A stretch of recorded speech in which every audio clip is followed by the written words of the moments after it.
Moving on, our next speaker for the session, may I please invite on stage Mr. Sandeep Srikhande, who is the CEO, Kotak Mahindra Pension Fund. Well, right now our speaker is getting plugged in, and I'd like to introduce our speaker to all of you. Ladies and gentlemen, Mr. Sandeep is a chartered accountant with 26 years of experience, of which 21 years have been with Kotak Mahindra Group, and currently he is the CEO of Kotak Mahindra Pension Fund. Our next speaker for the session is Mr. Sanjeev K. Maheshwari, Member, Central Council and Chairman, Accounting Standards Board. May I please invite Mr. Sanjeev on the dais as well. Ladies and gentlemen, he's a qualified chartered accountant in the year 1985, a member of the Central Council of the ICAI from 2007 to 2016, and chairman of the Accounting Standards Board, ASB 2013-2016. Moving on to our next speaker, may I please invite Mr. Vivek Kudva, who is the Managing Director, India, and CEMEA Franklin Templeton Investments, to please come on stage. In his capacity, he's responsible for providing strategic direction and also leadership to the firm's businesses, and he's based in Mumbai. Our final speaker for the session is the Head Marketing and Products with Stock Holding Corporation of India. Let's have a round of applause for Mr. Vineet Putnis. He drives the branding strategy and business development for the retail business across multiple product verticals, and he comes with over 20 years of experience in the financial services sector. And one more time, can we have a huge round of applause for all of our panel members? And I'd like to hand over the proceedings to our session moderator, Mr. Manish Jaiswal. Over to you, sir. So, good morning, everybody. I think we are getting in way of your lunch.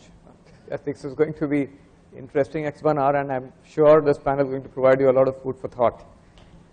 I think we have a very interesting day so far with Mr. Sanjay Kumar as well as Mr. Hemant Contractor in the last panel, which debated on key elements on what life looks like post 59.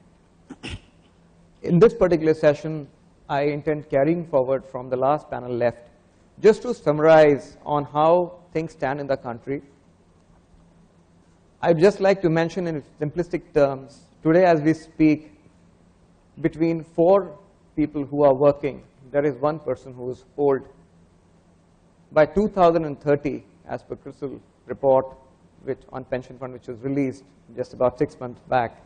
By 2030, between 3 working population, 1 will be old.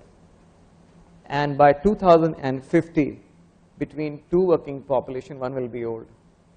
That's the size of enormity which we would be faced with in next 35 years. And I think the problem really begins from now onwards. I would say by 2030, we are in a situation, if we don't act now, the problem could be looming large.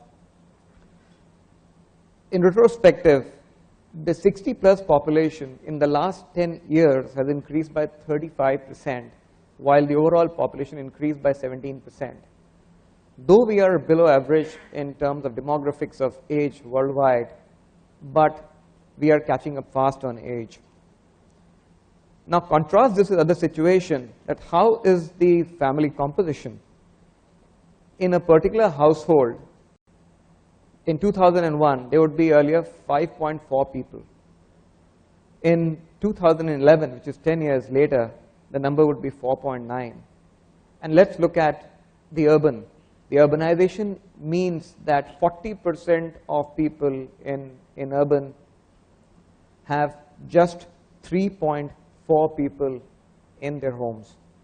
Essentially speaking, the agenda is of nuclearization of families. The intergenerational support cannot be the mainstay of livelihood, especially when the hats are down in the sunset years. CRISIL estimates that nearly 100 million people who are aged over 60, this number would become 3 times by 2050. Every 5th Indian who is over 60 years today, we will find that, between 1 in 12 is over 60, by 2050, 1 in 5 will be over 60.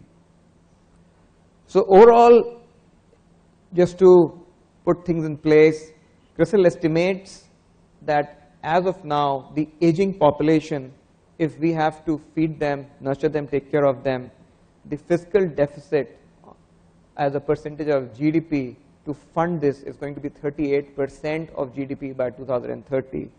And this figure would actually go to 74% of GDP by 2050. So this is the backdrop. I think what I would now do is ask the certain thought-provoking questions to the panel here, and probably get the best views. And in case any of you have questions, and every 30 minutes probably I will come back to the audience and take questions from you. So my first question would be to Vivek on my left. Vivek, India's pension corpus as of today stands at mere about 7 to 8% of GDP. How does this contrast with the economies worldwide? How would you benchmark them? And what would be your take on how big is the gap on what we have to catch up? Thanks, Manish, and thank you all for being here this morning. The 5 top countries in terms of funded pensions as a percentage of GDP are Netherlands at 165% of GDP. Second is the US at 127% of GDP.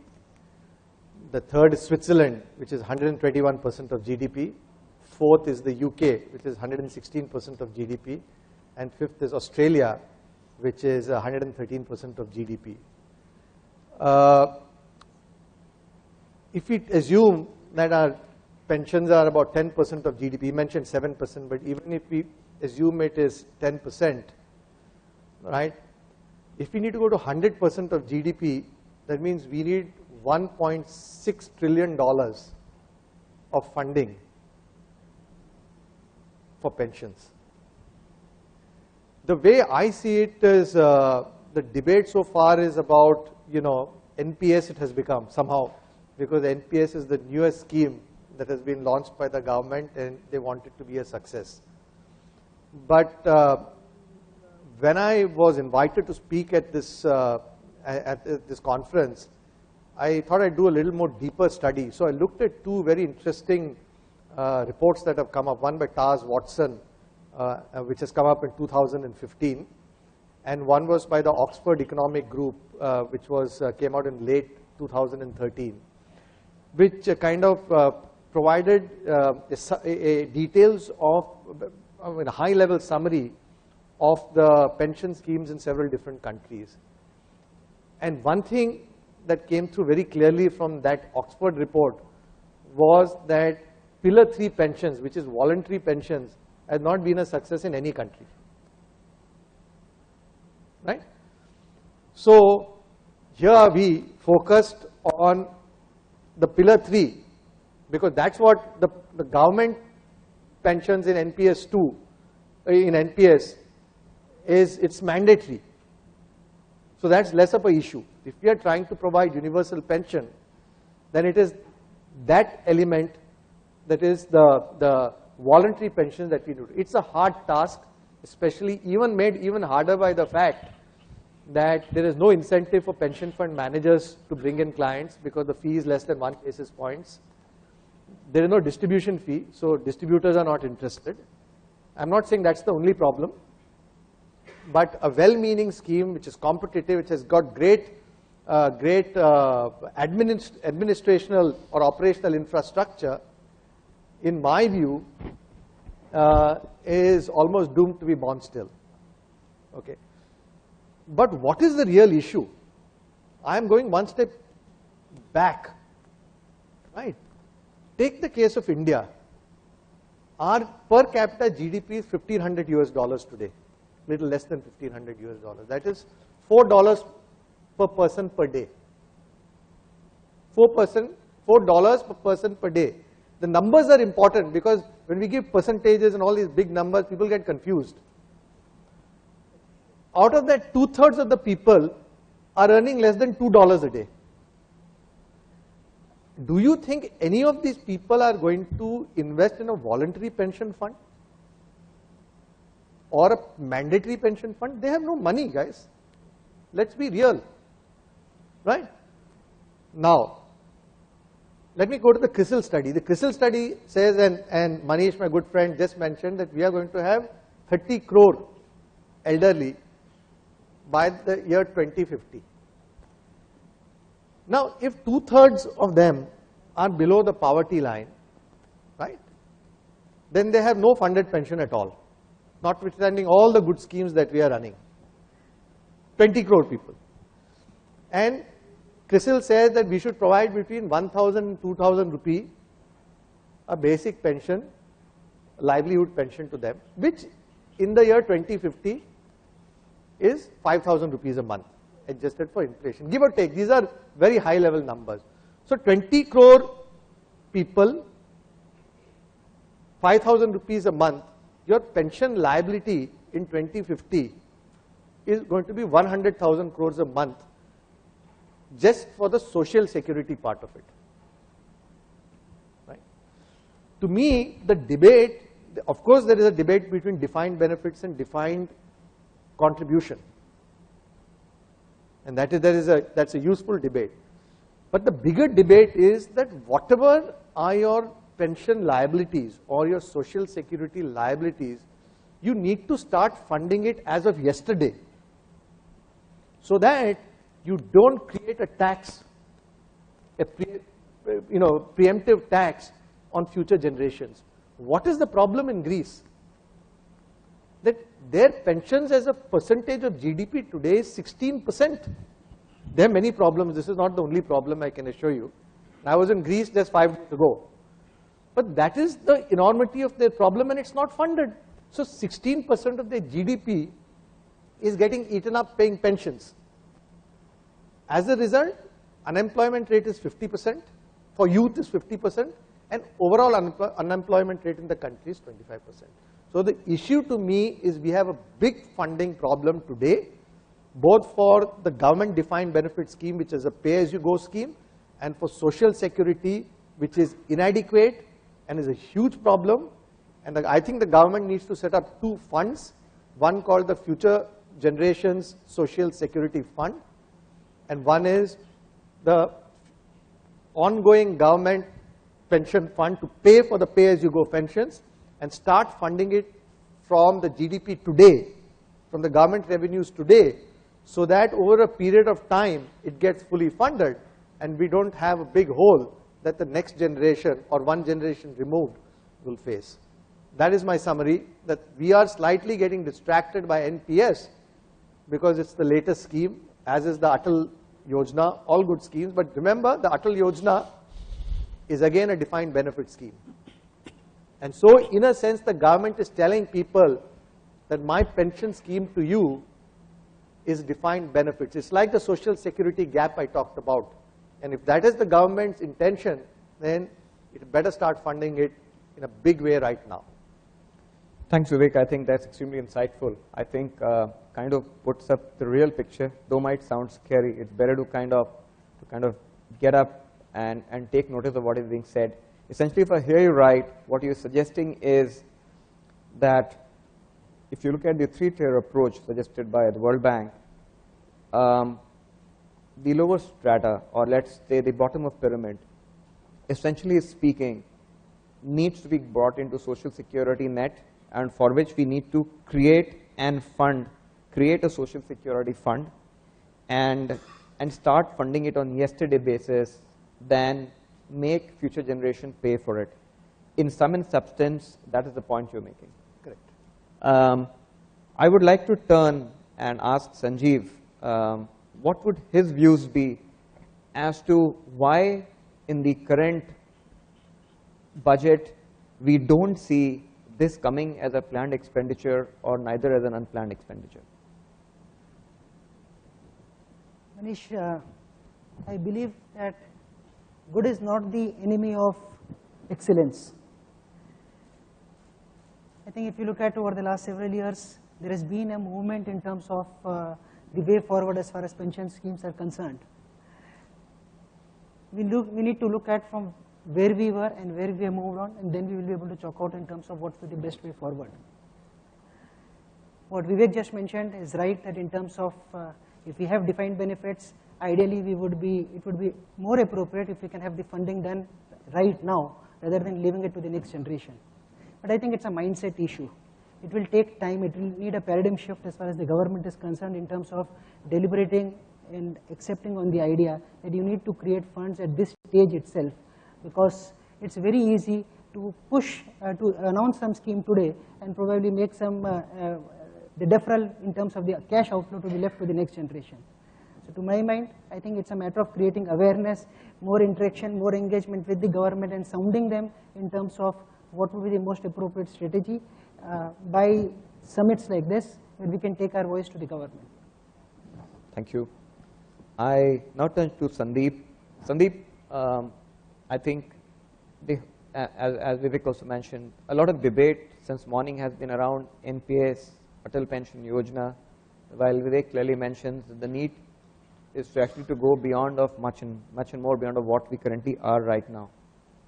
What do you think could be other forms of creating a pension corpus apart from what we have right now? What role can other bodies, private bodies, mutual funds, insurance, or others can play in creating an enabling environment for creating a pension corpus?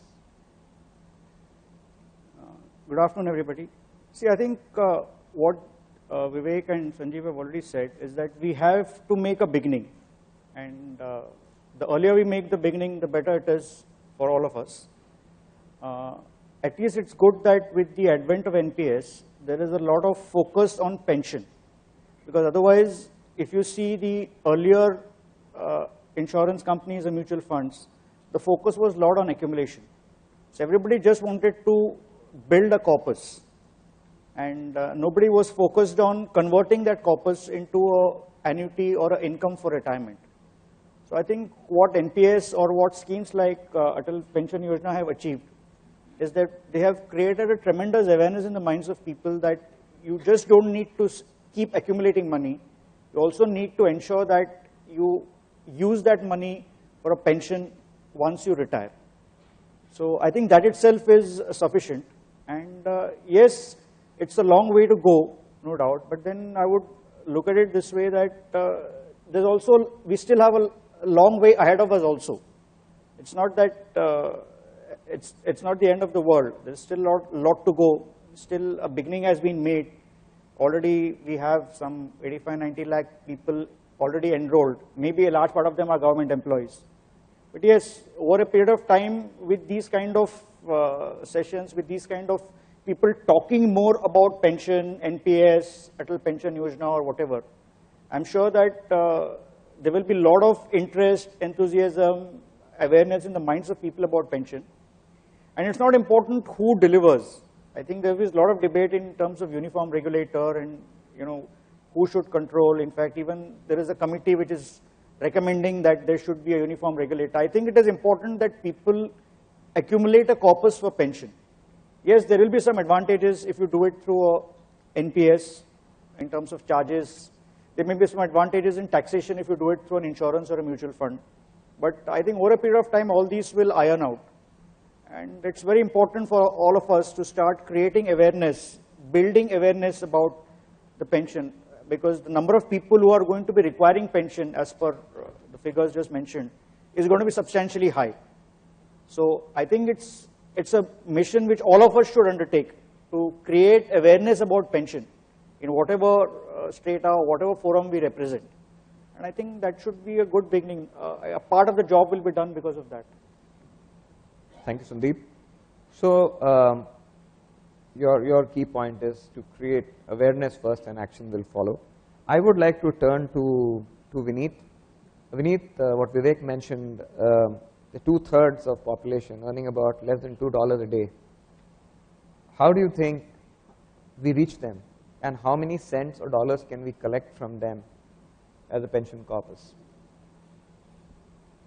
That's an interesting question, but first of all, let me start by complimenting EPFO for the splendid job that they have done as far as defined benefit is concerned. I'd like to give the example of my own father, like the earlier panelists, who was a senior government civil servant who retired and is surviving purely on his government pension. He's absolutely comfortable, and I don't need to look after him. So much so that now that I am at an age wherein I have older children and they have their own financial needs related to education and other things, and while he has been seeing that, I've been trying to figure out how to manage some of these things he even asked me, is there something I can do to help you? I only hope that when I reach his stage and get into his shoes, and my son is trying to figure out what to do for his kids, I'll be able to step into his shoes as confidently and say that yes, I'll be able to help your children as well.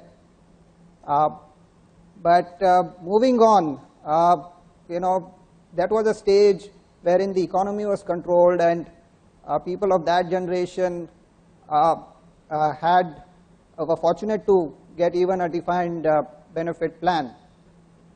I've had most of my working life in an open economy from the 90s, and as it's called, the VUCA world, which stands for volatility, uncertainty, complexity, and ambiguity. And what do we do in this kind of a world? Do we continue with just a defined benefit plan, or is there an option? Well, I would say I am fortunate, because that's when the mutual fund industry took off from the 90s, and we've seen the phenomenal growth in the early 2000s.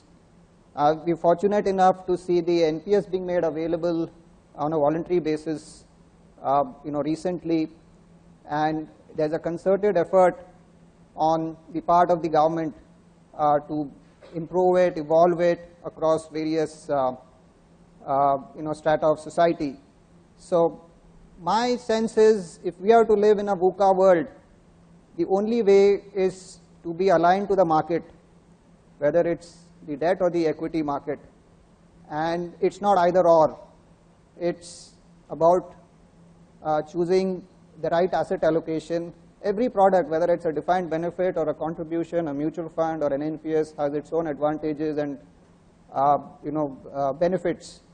One really needs to see what works for that person and allocate assets. So my advice to the 1 million workforce coming into the market every month and who's going to retire by 2050 or so is, please come into the market. While you may have a defined benefit plan, but make sure that you are in the market and decide on an asset allocation plan primarily, predominantly related to the equity markets, which will make you better prepared to deal with pension and your income needs. Now, there's no guarantee which plan will succeed going forward. The finance minister already talked about a depression coming up, and we don't know in the next 35 years how many such depressions could or may not come. But your chances are better off being in the market over the long term and being ready for it. And whether it's 5,000 rupees or 25,000 rupees linked to inflation, inflation adjusted, one really doesn't know.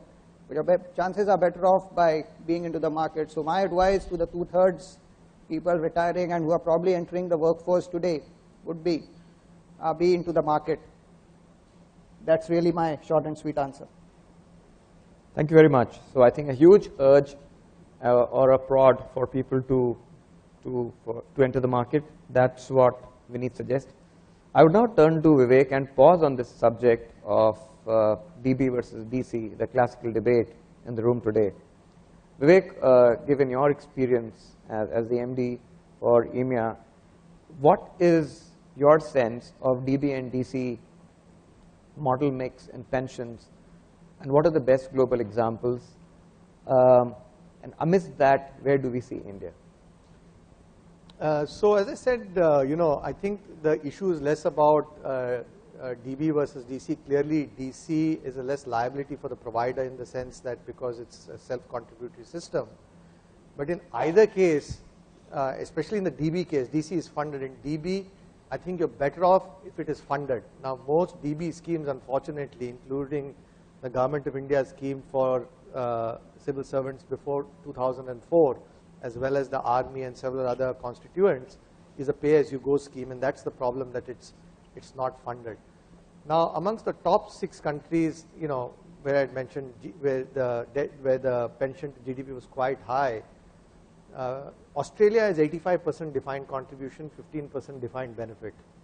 The US has 58% defined contribution, 42% defined benefit.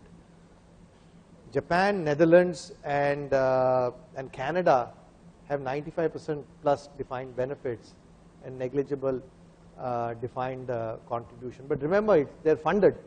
100% of GDP in most, not in Japan is a little less than 100%, it's 60, 70%, but it's funded. So it's less of an issue. At worst, you have a top-up issue that your pensions aren't enough to meet the liabilities, and that needs to be topped up. So whilst defined benefits is a laudable objective, if at all the government has any intention of providing defined benefits, and I think all social security schemes are anyway a defined benefit. And as I told you earlier, the biggest challenge for India is not NPS, EPFO.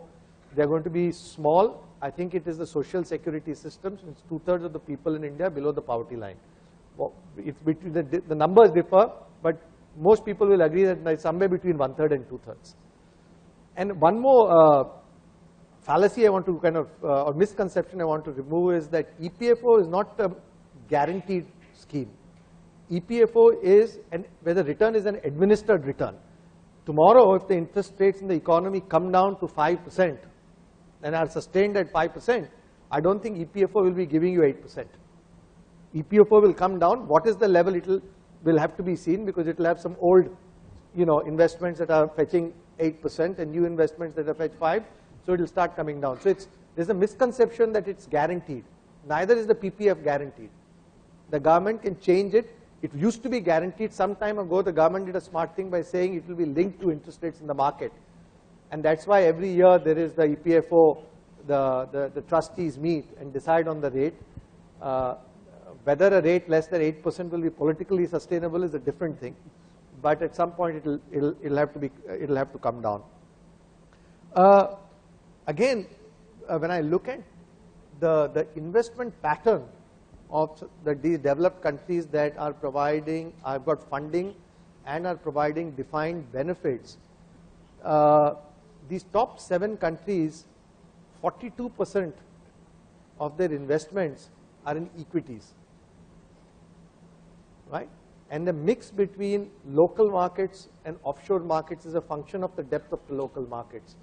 Therefore, in a country like Chile, offshore investments are 80% because their local markets are not deep, but their pension corpus is big. About 31, 32% and reducing are the allocations to fixed income, because today government bonds are getting you 0 or 1%, and if you go to the Scandinavian countries, you're getting negative returns. So fixed income is becoming a challenge, and so people are going more and more into alternatives, and so now about 25% of the investments are in alternatives.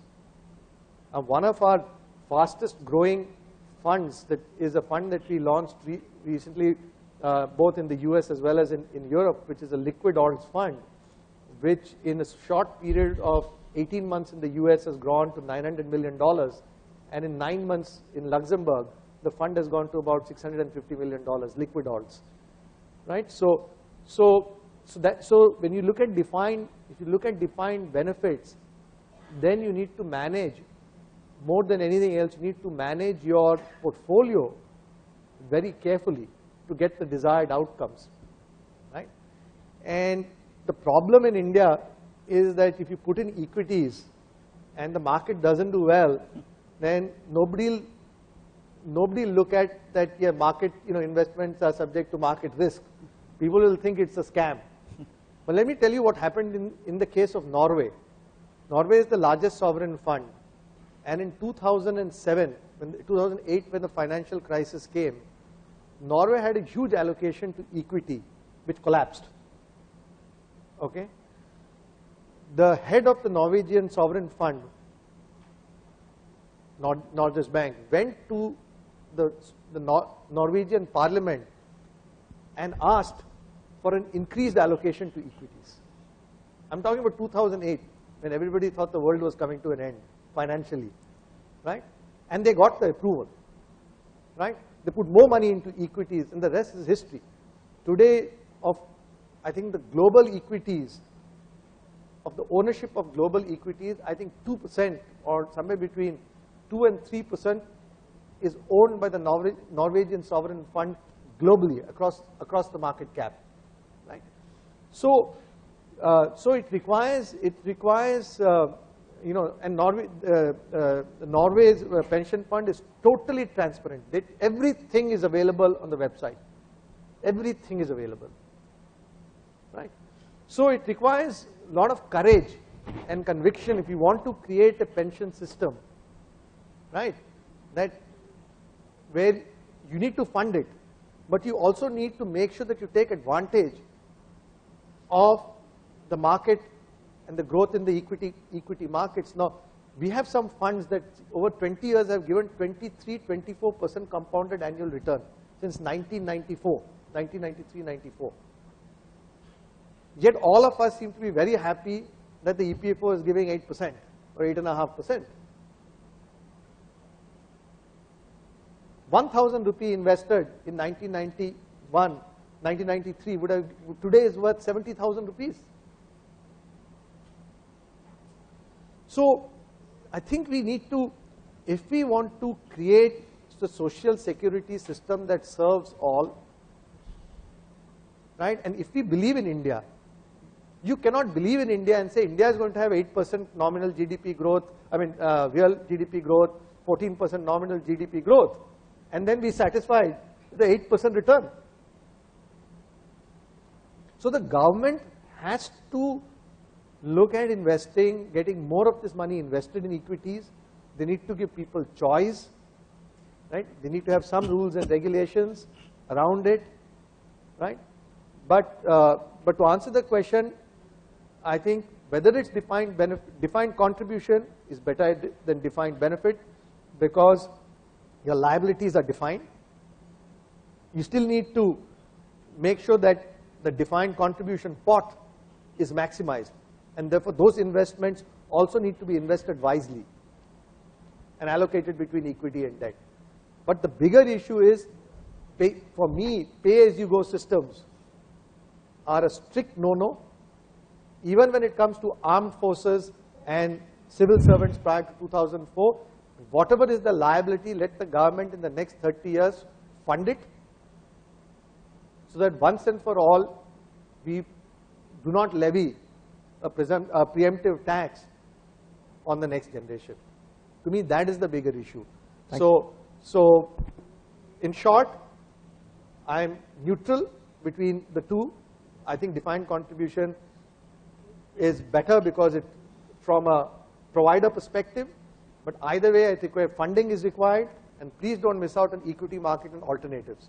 The fact of the matter is, real estate has given huge returns, and we haven't benefited from real estate investments. Yet all of us are running and buying properties to stay in, but our pension pots are not benefited from the growth in the real estate market. Isn't that a travesty? Thank you, Vivek. I think extremely insightful and brilliant points. I think the key message here is DC is fine so long as you fund it at the sum and substance of what Vivek mentioned. Essentially speaking, when you talk about the World Bank pillars, what I hear is that Pillar 3 is virtually redundant, doesn't work anywhere, as you mentioned. Pillar 1 is very applicable for the people, for the pyramid at the bottom, which essentially is 2/3 of our populace. Probably the World Bank suggestion on Pillar 2 is applicable for the upper tier, or I would say the retail mass and retail affluent and HNI or ultra HNI. That is the segment where possibly this seems to be meandering. The next question which I have is, taking cue from what you mentioned, is that 42% of investment you mentioned for your economy is invested in equities. Let's look at India. Contrary to our perception, Indians, even if they may earn a little, they tend to save. And the saving has varied from 28% to 23% last reported. And within this 23%, if you look at the general psyche of a typical Indian is physical assets. So 2/3 of 23rd, which is about 15%, is actually hoarded in physical assets in form of real estate or in form of gold. It's actually a non-productive asset. And of the balance 7%, the investment at a national average is 1% to what you mentioned about 42% in few other economies. The point here is, point which people, speakers in the morning have been making, is about financial literacy as to how much people really understand. My question to Sandeep, to you would be that with this kind of a penetration in capital market, which looks like 1% at best, where do you think is the key problem, and what do we need to, and how can we address it? See, even if you look at the NPS equity allocations, although it's a very small corpus, it's still not very significant because there are various investment options. Even if you look at the controlled option, which is applicable for the government employees, as per whatever last I saw, although they are allowed to allocate up to 15%, I think the actual allocation is less than half. It's somewhere in the region of about just 7 to 8%. So there is a lot of reluctance on the part of the investment managers themselves to allocate to equity. Forget the members.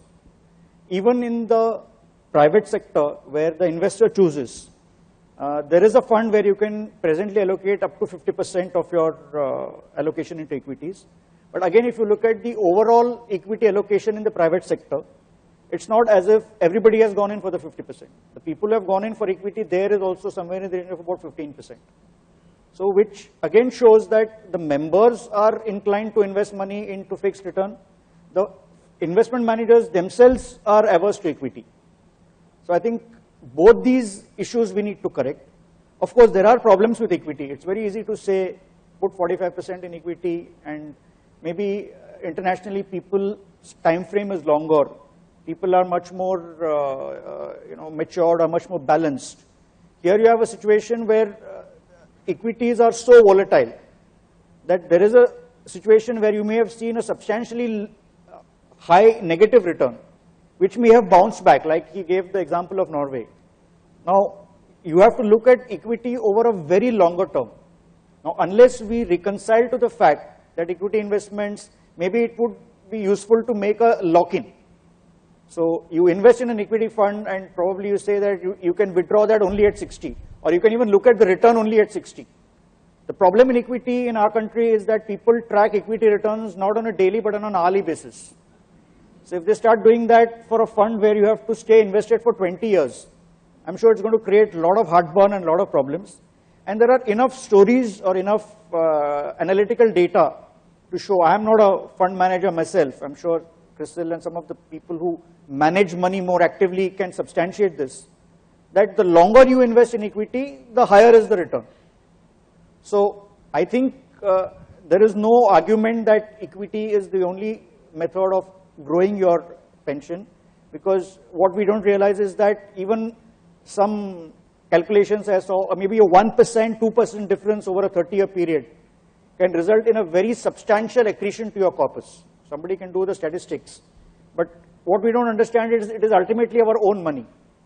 Again, Vivek gave the example of EPFO. Again, if you do a back calculation for some of us who have been contributing to EPO for the last 20, 25 years, if we had invested in even a passive index fund at the same time, or even in some of the exotic schemes which mutual funds come out with, the accumulation which we would be sitting on today would be a mind-boggling figure. You cannot even imagine. Maybe some of us would not have had to work. It could be that high. But the irony is that in a country where again equity is a taboo, where there is problems, I don't know whether it's going to change going forward. But the only flip side I see is that the younger generation is more progressive, they are more active. And I think as they are moving to net, they are moving to web, and they are changing their entire lifestyle, I'm sure that hopefully they will also understand the benefits of equity, and they will look at higher equity allocation. But for the future of NPS, again, the committee has also recommended progressively to increase the equity allocation to 75% over a period of time. And I think it's just a matter of time how close and how soon we reach that 40%, which is the average which Vivek mentioned. I think it's just a matter of time, because if you keep invested or keep remaining invested in these 8%, 7% kind of things, you may not feel the pinch now. You will get an extreme sense of satisfaction. Oh, I got a fixed return. But then when you see what the return could have been 20 years down the line, that's when you will realize, oh, this 8% was nothing.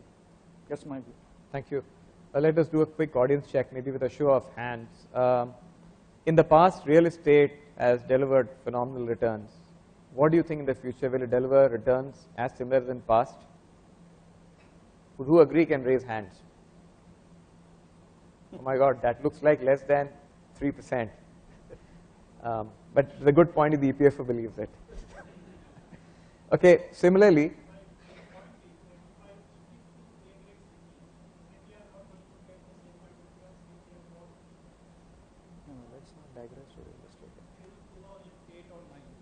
I go to B or C grade cities, I'm definitely going to get the same kind of returns. can I take the question later, please? I'll come to the question session for sure. It's just that I wanted a show of hands. Similarly, on a show of hands, do we believe gold as an asset class in future will deliver what it delivered in the past? So great, just another less than 1% here. So if most of us in this room believe that going forward in future, real estate and gold may not be as attractive, why still is the populace not looking at capital markets when the fact of the matter is we have heard in last 15, 20 years, real estate has delivered on a minimum basis depending on large, mid cap, whatever you've chosen, minimum 15% to 25% annualized returns. Something to ponder about, I think. This was just about to sensitize. No, this is a comment. I now turn to Vineet. My question, Vineet, to you would be that 92% of the working population, which is not under any form of pension cover, what could be key enablers on getting people in the informal sector or into the formal sector of employment so that they at least have some form of pension cover? Yeah, it's true that more than 90% of the workforce is not having any form of pension. But let's look at it from a marketing perspective. Today, we have 800 million mobile phones in the country, and more than half of them smartphones. And this 800 million is a figure coming across Tier 1, Tier 2 cities where people have moved from no phones to cell phones and to smartphones. And these are not people, and many of them have not really graduated from a simple basic phone to a smartphone. And who are these? I mean, this is a younger generation. Here we are talking of people who could be in the informal sector, and there are various defined benefit plans available for them. It's a matter of reaching out. So the banks with 1.2 lakh branches have been doing a job, but probably not enough. NPS with, let's say, about 35,000 POPSPs touch points, also not enough. And there is also already a move to have another layer of intermediaries there to reach out to this population and the potential younger segment. But I'd like to come back to the more important point of technology, wherein through technology, social media, one could reach out fast and across different customer segments and bring these people, at least in terms of the awareness phase of a pension as a concept, pension as a product that is important to have, whether it's a defined benefit or a contribution plan, it doesn't really matter. But if Twitter can be used effectively by governments or to criticize somebody like Bobby Jindal, why not an NPS hashtag? NPS is so good, and I'm sure there are a lot of promoters to that who would make it viral within no time. So reaching out through the physical network, you have 1,55,000 PIN codes in this country. How many of them really have been leveraged? Even the e-commerce companies, I guess, serve only about 1,000 towns or so. So we still have a lot of work to be done in terms of geographical distribution reach, reaching out to the younger segment through technology and social media, and creating awareness And it's an evolutionary phase. It's not going to happen overnight. It's not going to happen in a short span of time. And it's better it doesn't happen in a short span of time, because what goes up too fast also comes down. And we've seen that during the equity boom and bust. So it's better that one step is taken at a time. If 92 comes down to 80, and 80 comes down to 65, even the US, after so many years of introduction of 401k plans, still has more than 50% of households not covered. So it's a long way to go, but as long as we are taking one step at a time and not moving sideways or taking a step back, it's fine. Thank you. I think we moved from financial literacy to into penetration. Vivek, the important question here would be that we need to increase the share of organized sector employment, which currently is languishing at around 8 to 10%. And if we have to get a large population into the ambit of employed sector, and therefore they can get covered by the Employees Provident Fund, it would need a certain amount of pro-jobs policy push. What are your views on this? Pro-jobs, yeah, that's, you know, that's a difficult question to answer. I mean, you know, the issue of providing jobs is a challenge. Firstly, I think there's the, you know, we have to go one step back. You can only provide a job to somebody who has the necessary skills. If you look at our education system, it's broken. I mean, if you go, we tick the box. We are wonderful at ticking the box. You know, we tick the box at school. You go to some of the schools in the villages, there are 4 walls, no loo, no teacher, no blackboard, no chalk, nothing. It's a school. So the box is ticked, right? So the education system needs to be mended, and I see nothing being done in that area. In fact, unfortunately, I think the education ministry is focused on many different things, but the core issue that the education system is broken. Now, I think, to me, the solution is the use of technology. What is the problem? We have all these tens of thousands of schools. We don't have good quality teachers because the pay is admissible. Even where, you know, I hear that a lot of these teachers, the government pays them 20,000, they sit down at home with 15,000 and ask somebody else, give him 5,000 and say, you go and teach. So the guy who's finally teaching is getting paid 5,000. You can imagine the kind of education that is being imparted. So I think you need to use technology. You need to have a teaching that is done centrally, so people can be video streamed, the live streaming of the classes. For that, you need to have you know, the classrooms upgraded, but you can then achieve a lot more. You can monitor who's attending, who's not attending. You can have one guy teaching, you know, 25 schools, 30 schools, because the class is the session is being beamed live from a studio. Somebody can monitor what that individual is doing, so the quality you can maintain. So that's the first thing. I think the education needs to be set right. A noted education has told me that of the 125 million, so I hate to give these statistics that are somewhat grim, but you know, we have a problem. The so-called demographic dividend that we have can, in 30 years, become a huge liability with aging and joblessness and poor quality of education.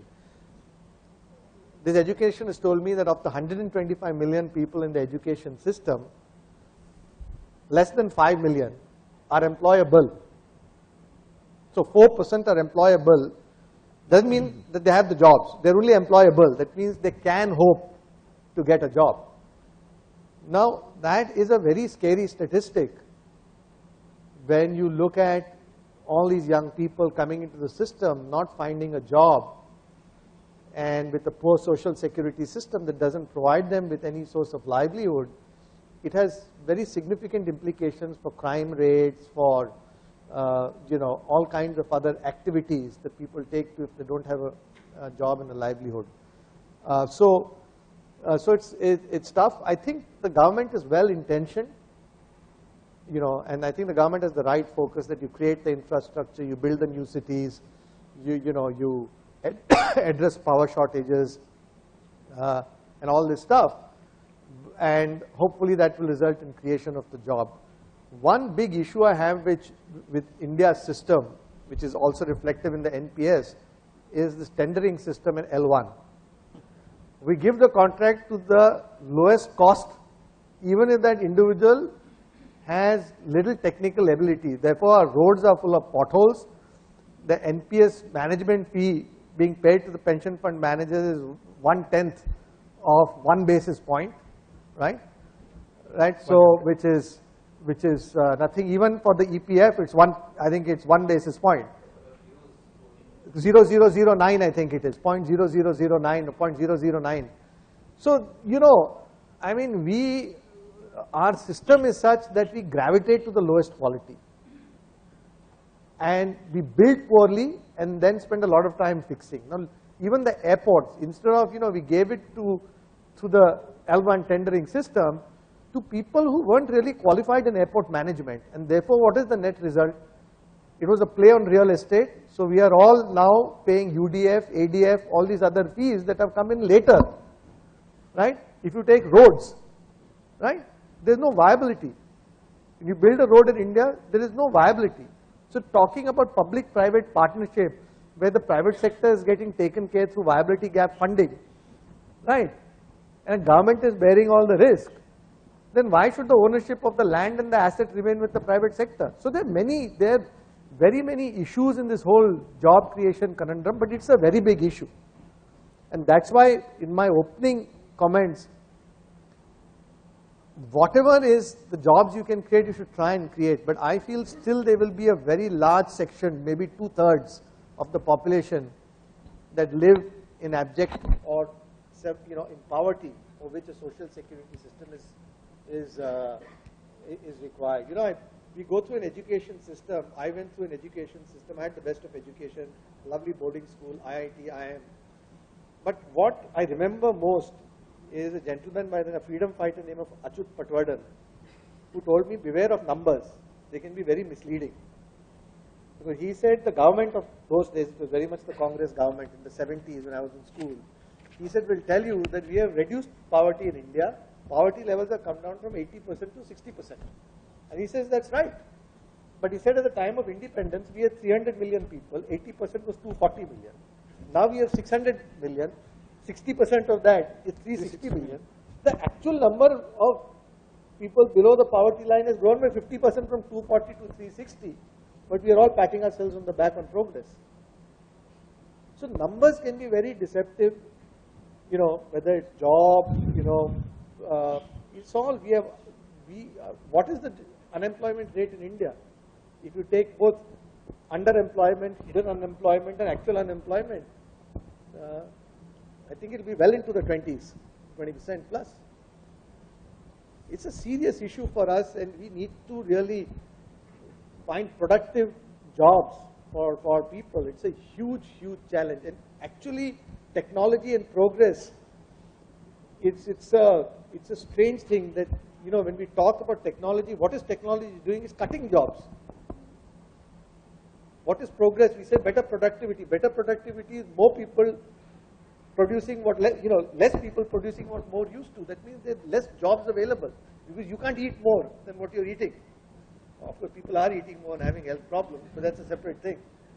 So it's a very difficult situation, and education to me is the starting point. All of us in this room, I think bar no one, will thank their parents and their family for giving them a decent education, because of which we are sitting here, right?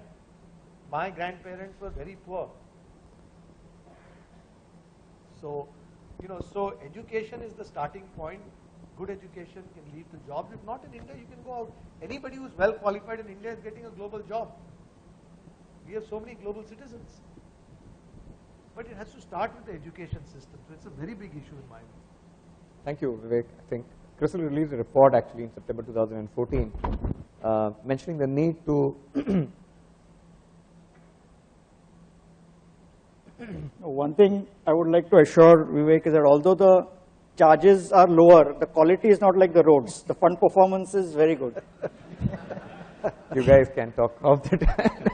Yeah, I think the performance, I will just respond to that was saying was, does it matter if the equity markets are giving 15%, does it matter if somebody gets 14 or 14.9 because of lower fees?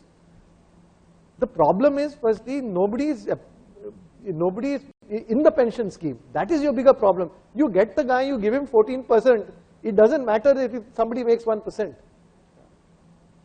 So for the government pension scheme, where the government is getting the corpus to that, I believe you can have a lower charge, maybe 25 basis points, because there's no cost of bringing in people. But where people need to be brought in, you can't do it at, those numbers. And that's the issue. So,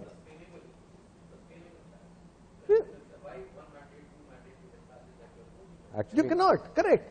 I think we are on telepathy. You just preempted my question. So no, exactly. So we'll stay with the question there. I think the question here is that how does the industry, Vivek, attract best peer fund managers, both from fund management as well as distribution perspective? I think that really is the key debate which I think we must have, and it will be good to kind of get your views and maybe also Sandeep's views on this. So see, investment management is a costly resource. Portfolio managers are expensive resources, but they do the stock picking, right? Our best global manager, who's a world-leading global manager, manages 180 billion US dollars. Okay. Now, since it's an expensive resource, you must give the portfolio manager the flexibility to manage all kinds of assets. I don't know why we are called the mutual fund industry, which is wrong. We should be called the investment management industry. Wherever there are monies that are available for management, right? We should be able to manage it on the same terms as others. So whether it's insurance. So in India, the mutual fund industry and the insurance industry are at loggerheads, right? And what we achieved was reduce the fees for the insurance, making their business also unviable, right? This is what we achieved. Arguably, their fees were high, right? Elsewhere in the world, when you take a ULIP, the underlying investment is a fund of Franklin Templeton's and other funds. So people get a choice, they can choose your fund or somebody else's fund. We manage money for the largest pension funds in the world. We get segregated mandates. 100 million, 500 million, $1 billion to manage in equities and debt and different securities. Right? But in India, we can't. We used to, by the way, Franklin Templeton used to manage the assets for Max New York Life and Tata AIG when they were initially set up. And you go back in those days and look at the performance of those insurance companies, their equity allocations. It was the best in the country. They were number 1 and number 2. Right? Sorry, the question here would be then, therefore, maybe they feel that there's a double charges. You pay the fund manager as well as pay the mutual fund, the AMC. So it is getting into those kind of issues. So do you think there is a need for mutual funds to have a lower cost plan to be able to? No, it's not a low cost. We managed with Tata AIG. By the way, they didn't put money in our mutual funds. We advised them on their equity assets. So we were paying them a small fee for it, not the huge charge, the charge that applies to a retail fund. Because in this case, we didn't have any cost of bringing in the money. See, when you say that mutual funds charge a lot, let me tell you that the proportion going to distributors is much higher than what we keep. But that is the cost of bringing in people and holding their hands. And it's a big mistake to assume that that's not important. A big learning for us from the global financial crisis was that when the markets crashed, those who didn't have a trusted advisor fled the markets and didn't participate in the rise. So they took a one-way hit. All those who had a good financial advisor, with whom a trusted financial advisors, were convinced to stay invested. And markets rebounded over the next 3-4 years, and all are in positive territory today. So, we have to stop getting, cost is an important element, but cost is only one of the elements of the equation. People invest in index funds. Why would you invest in India in index fund? our best performing funds have outperformed the index by 5-10 percentage points over a decade and 2 decades. And to save that 50 basis points, we will put in index funds. It's okay if, if you're in a market where the ability to outperform in developed markets because of information availability, it's difficult to it's harder to outperform. But in Indian market, where the stock coverage is not that much, it's not that widespread, you can outperform by several percentage points. Look at the fund industry, what a fantastic track record it has. And you are not passing on these assets to the fund industry to manage. I would agree with Vivek on this, because I think cost should not be looked at as an independent component. It should be looked at in the perspective of value. What value are you deriving? Mutual funds charge 2.5%, equity funds, but still the performance consistently has been far superior than other forms of investment, particularly on the equity side, including NPS. So why shouldn't somebody pay 2.5% as long as he believes he's getting better value? It's the same thing like you go to a premium restaurant and order a cup of coffee versus coffee somewhere else. So it's the same coffee, but you get it with a better value. So we should have both the options. And NPS has other advantages. Mutual funds have the advantage of better returns for obviously a higher fee. And a lot of that fee, as Vivek said, goes into distribution, which is why the distributors are motivated. And NPS distributors don't find it remunerative enough. So this is where one really needs to look at, rather than looking at one element alone. Just one point I'd like to make, what the fund industry is not asking for to get to manage the money at the same price they manage the retail assets, right? If the money is, if I don't have to incur the cost of bringing in the money, we can have a separate pension plan for each of our equity and fixed income schemes, and we can manage the pension corpus at a much lower cost to the investor, and you are buying a track record of as far back as 20 years. Surely that must count for something. I think I would just like to make one point. I think people are overemphasizing the investment part of NPS. First of all, mutual funds operate in a different regulatory environment, and NPS operates in a different regulatory environment. If you look at the investment patterns for the government employees as well as for the private sector, as it's called, there are a lot of conditions, or there are restrictions is probably a strong word, but there are a lot of limitations, which some of my friends from CRISIL would know because they evaluate the portfolios. So there has been a recommendation now to free investment norms for NPS, and there is a committee which is looking into it, maybe higher equity allocations, moving away from an index to broad-based stocks, etc. So I think at this stage, people should understand that the performance of NPS schemes, whether it is on the equity side or whether it is on the debt side, comes with a lot of caveats or a lot of ifs and buts. So we are probably operating in a very small pond. As compared to that, even the EPFO for that matter, their pond is also very small. As opposed to that, mutual funds have so much freedom. You can have a tech fund, you can have a pharma fund, you can have an international fund, anything. So I think it would not be fair, or it would be too premature at this stage even to talk of comparison of investment of mutual fund schemes and NPS schemes. Let's not even compare the two. It's not even apples and oranges. It's probably, I don't know, some different items which you're actually talking about. So, but over a period of time, yes, investment performance is important. If people find that pension schemes, whether it is insurance pension schemes, mutual funds, or NPS, consistently underperform other forms of superior equity assets, then there is going to be a problem, and it may be difficult to sort of allocate more towards pension. Thank you. Thanks, Sandeep. So, any questions from the audience so far before we proceed? Sure. We see a hand there. You may direct it to the relevant person, or I can take it and forward. Good afternoon. I'm Shraddha, and I belong to a real estate company called Rustomjee. We have been basically dealing with a lot of contractual labor who now come under the minimum wages category and are compulsorily, in the category of the EPF and the pension scheme.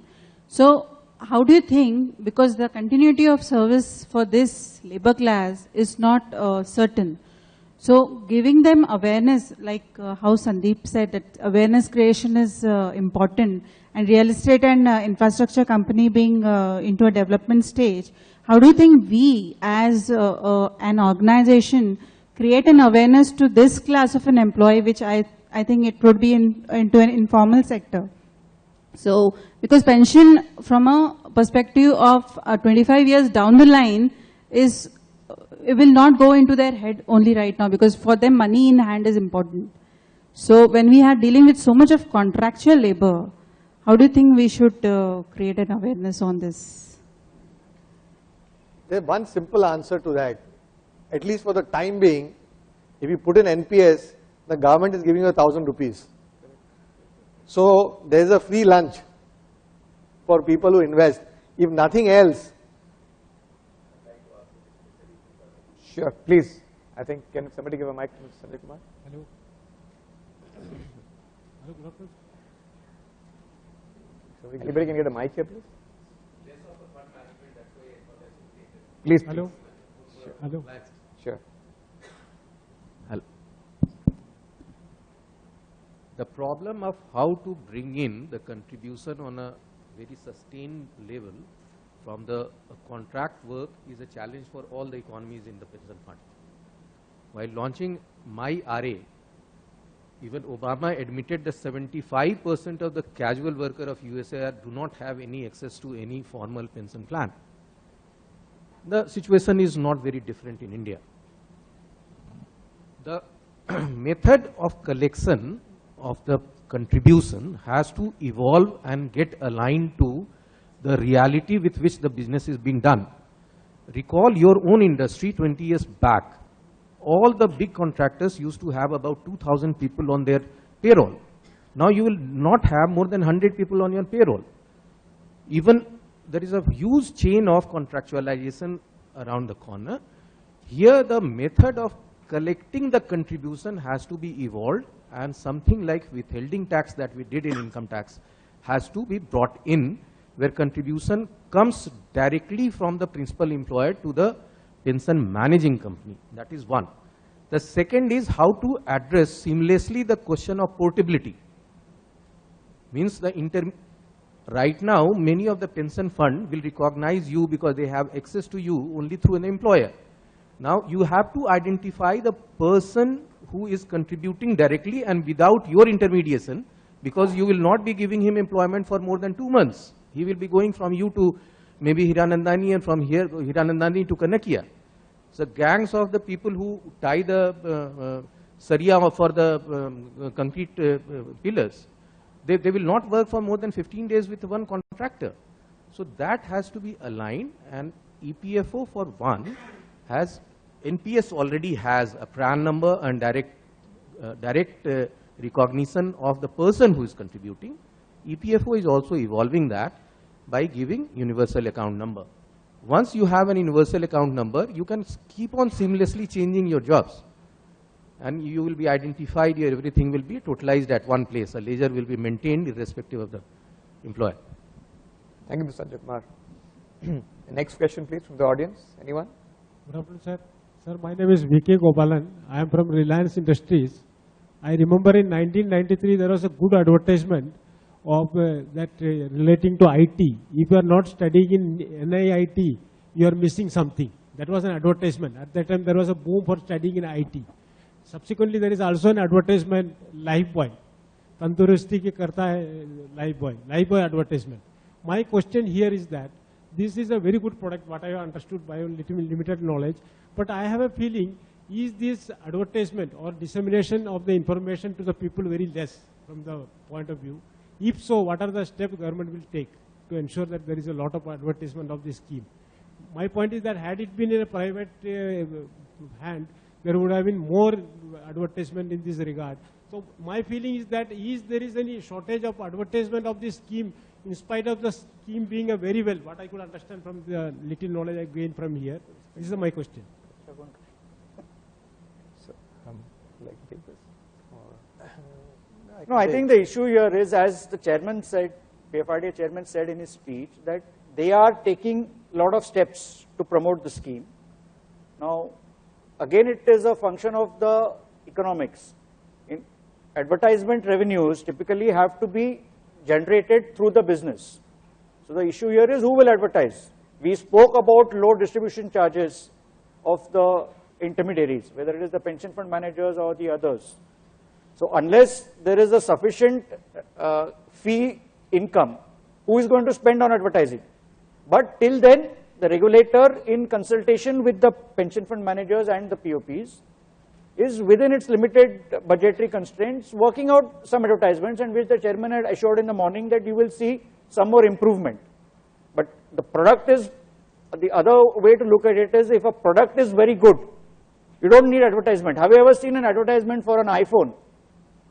Rarely. I'm not saying that NPS is like an iPhone, but all I'm trying to say is that if there are so many good features in a product, probably you can initially have to live with lesser advertisement, and as time progresses, you'll find more and more advertisement coming in. Thank you. One last question from the audience before we move to the panelists.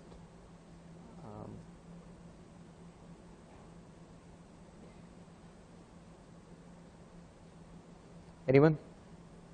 Thank you. So what I would request is the last word from each of the panelists, and then we can summarize. We can start from you. Manish, I think the thought that we had in terms of the defined contribution or defined benefit, I think it all depends on which hat we are wearing at a point of time. If we are looking at in the private sector from the employer's perspective, if we are looking at from the government perspective, the defined contributions definitely seems more attractive because there are less headaches, less commitment, and no perpetual liability. But when you look, the whole objective of this thought process is that we need to give social security. And we want to give social security, then that means we need to look at defined benefit. The scheme of Atal Yojana scheme that we have now, it appears to be a defined benefit scheme, and though we were discussing that whether it is really a step in the right direction. But if I look at the calculations, probably it has an inbuilt IRR of about 8%.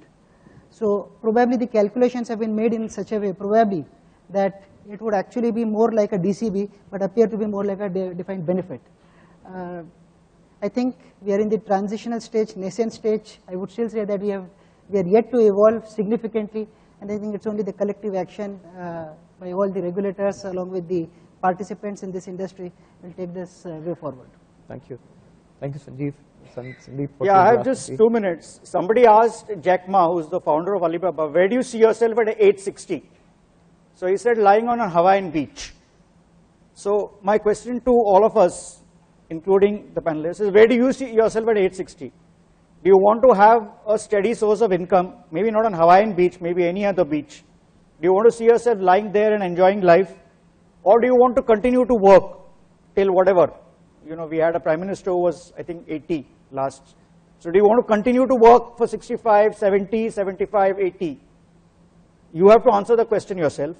So if you want to be on the beach, please start a pension from anybody here, whether it is an insurance, EPFO, mutual fund, anybody.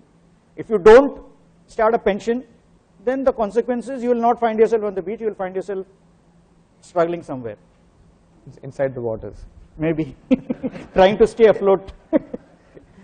Vivek, what would the last word be? I think my main comments would be that I think we need to address the issue of funding or defined benefit pensions, both especially at the government level, as well as the funding of a sustainable social security system. That's one. Let's not believe we have a lot of time on our side. 25, 30 years seems to be a lot of time, but when you look at the fact that people are not, education is an issue, jobs are not available, we don't have that much time. Unless all of you believe that by the time 2050 comes, that we would have created jobs for everything, so there was 30 crore people who are above 60 all have some kind of formalized pension. So that would, and the final thing I would say is that, which we didn't kind of cover, is that across the globe, two things are happening. That the retirement age is being increased. So one way to address the pension gap is to say a pension will no longer be available to you at the age of 60, but the age of 61, 62, 63, 64, 65. In the developed world, that's moved to about 60. I think it's about going up from 65 to 67. So some food for thought. One way of addressing the pension issue is just make the eligibility of pension age a little further. Thank you. Vineet? Yeah, I think the problem of pension has been well defined by Vivek in terms of how scary the scenario could be, and I think it's all well known that the main problem regarding any form of pension is awareness. So there I believe one should really have a customer segmented approach. Earlier it was only an EPFO and maybe one or two schemes which it was assumed would sell by themselves through the corporate route, and that has reached a certain point, but clearly that needs to reach out to the 50 million SMEs that we have. So can we have a kind of a distribution mechanism wherein we reach out not only the EPFO but also the Atal Pension Yojana, which caters to the underprivileged sections of the society, and the NPS as well. And the NPS is well structured in terms of its architecture, wherein you have a CRA, you have the POP, you have the pension fund manager and the annuity service provider. And if all of them together work in terms of creating awareness, I don't see any reason why NPS can become successful. I think everybody is working in silos today as far as NPS is concerned, and that also is clearly leading to some confusion and hiccups. Nobody is really taking in our experience when we market the NPS as a POP, we find there are a lot of questions related to annuity, and the typical question is, how much pension will I get? People want to know a hard number. So we only talk about an accumulation phase. The gap is really on the end. But if the four intermediaries work together in terms of a concerted approach under the guidance of PFRD, and the distribution is recognized as a key function as opposed to just record keeping or service or fund management, I think it will lead to a lot more success. Thank you.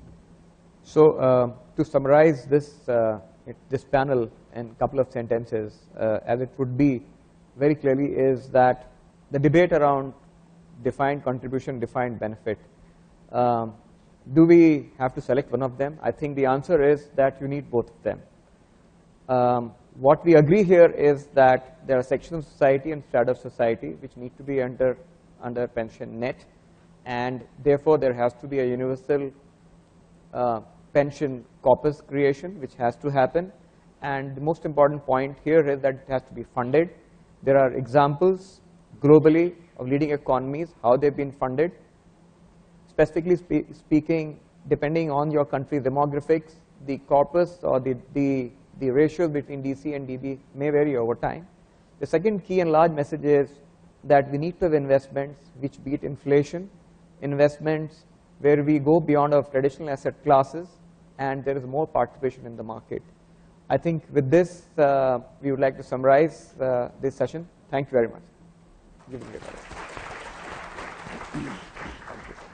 Thank you very much, gentlemen, for opening up a Pandora's box of perspectives for all of us. And with that, I'd like to once again invite Ms. Sandhya Dhar, who's the Sector Head, Times Conferences Limited, to please come on stage and present the mementos. Firstly, to our session chairman, Mr. Manish Jaiswal.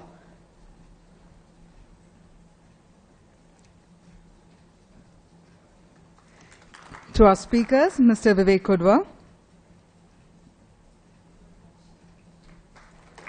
Mr. Sandeep Shrikhande, Mr. Sanjeev K. Maheshwari, and Mr. Vineet Putnes.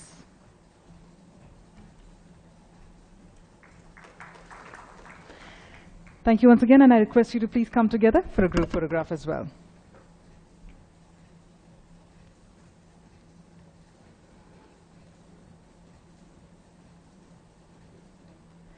All right, ladies and gentlemen, so that was